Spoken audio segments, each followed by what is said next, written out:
చేయాల్సినటువంటి అవసరం ఉంటుంది. కాబట్టి మీరందరినీ నాయకులుగా మారిస్తే నాకు కొంచెం పని తక్కువ అవుతుందని నా స్వార్థంతో మీరందరూ నాయకులు కావాలని నా తల్లిని కోరుకుంటా ఉన్నారు. సో మంచి స్వార్థ జీవి, స్వార్థం లేకపోతే మనిషి ఎదగడు, మనిషి బాగుపడడు. ఎక్కడో ఒక దగ్గర నా అనేటువంటి ఒక స్వార్థం ఉంటుంది. కానీ అట్లాంటివి ఏం లేనటువంటి వ్యక్తుల్ని ఏమంటారు? సన్యాసులు అంటారు. అట్లా ఈ దేశం కోసం కొంతమంది సన్యాసులు పనిచేస్తా ఉన్నారు. ఈ దేశాన్ని ప్రపంచంలో నెంబర్ 1 గా చేయడం కోసం. సన్యాసి అంటే చాలా మంది సన్యాసి అంటుంటారు. సన్యాసికి తేడా తెలియని కూడా చాలా మంది ఉంటారు. మన నాయకుడేమో సన్యాసి అంటే అన్నింటినీ వదులుకొని తనకు మిగిలింది ఒకటే ఈ దేశం. ఈ దేశంలో ఉన్నటువంటి 140 కోట్ల మంది ప్రజలే తన కుటుంబం అనుకుని సన్యాసిగా ఈ దేశాన్ని ప్రపంచంలోనే నెంబర్ 1 గా పనిచేసేటువంటి నాయకుడు మన నాయకుడు, మనందరి నాయకుడు, ఈ దేశ ప్రధాని గౌరవనీయులు నరేంద్ర మోడీ గారు అయితే ఒకటే అక్షరం తేడా, సన్యాసికి మధ్యలో. లోక్సభలో మన నాయకుడు సన్యాసి అంటే సర్వసంగ పరిత్యాగి. ఆయన కుటుంబం ఈ దేశం అయితే దురదృష్టమైందంటే అంటే ఈ దేశానికి ప్రతిపక్ష నాయకుడు సన్యాసినే లేడు. ఆయనకి ఏం మాట్లాడాలో ఏం లేదు.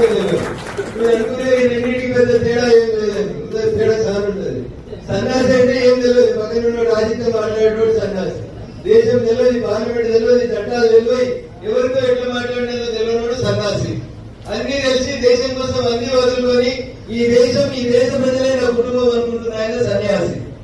నిజంగా అన్ని వదులుకున్నాడు, కుటుంబాన్ని వదులుకున్నాడు, అన్ని వదులుకున్నాడు. ఆఖరికి తన తల్లి చివరి సేవ కూడా చేసుకుని ఆ బాధ్యత కూడా తీసుకున్నాడు. ఇక మిగిలింది ఎవరు నీకు అని ఒక జర్నలిస్ట్ మిత్రుడు ఒక ఇంటర్వ్యూలో అడిగితే చెప్తాడు, నా కుటుంబం కేసీఆర్ ఉంటే కేసీఆర్ కుటుంబంలో కేటీఆర్, కవిత, హిమాంశు, హరీష్ రావు, సంతోష్ రావు ఇలా వీళ్ళ కోసం పనిచేస్తాడు కేసీఆర్ అన్నాడు ఆయన. అదే మీరు ములాయం సింగ్ తీసుకున్నాను, ములాయం సింగ్, అఖిలేష్ యాదవ్, డింపుల్ యాదవ్, ధర్మేంద్ర యాదవ్ అని ఇట్లా 4 అన్నదమ్ములు, కోడళ్ళు, బిడ్డల కోసం చేస్తాడు. మరి నీకు ఎవరు లేరు కదా సార్, నువ్వు ఎందుకు ఇంత కష్టపడుతున్నావు అని అడిగాడు. ఇందాక సురేష్ అడిగినట్టే ఎవరు అడిగారు నరేంద్ర మోడీ గారిని. ఇప్పుడు మోడీ గారు చెప్తారు వాళ్ళ 5-10 మంది కోసం పనిచేస్తారు, నేను ఈ దేశంలో ఉన్న 140 కోట్ల మంది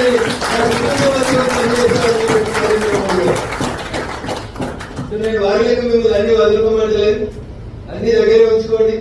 రోజుకి 24 గంటలు ఉంటే 1 గంట పార్టీ కోసం పనిచేయండి అంతే సార్.